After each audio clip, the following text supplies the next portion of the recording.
Hi, my Frigidaire Affinity washer keeps display PAU, pause, in mid-cycle. This happened after I replaced the door latch assembly. Previously the washer would not run at all but showed no error. I tried cutting power to the unit for an hour and I also tried a factory reset, spin and soil but no confirmation beep.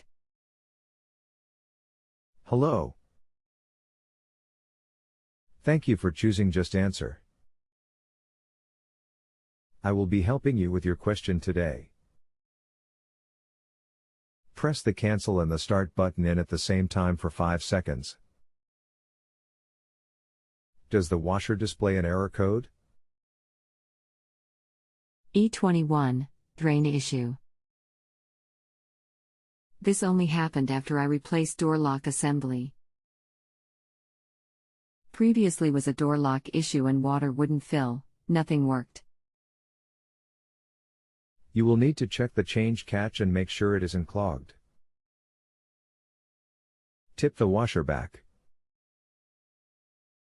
Then disconnect the big black hose from the bottom of the tub. Now reach in the hose and pull out the catch. Make sure it isn't clogged.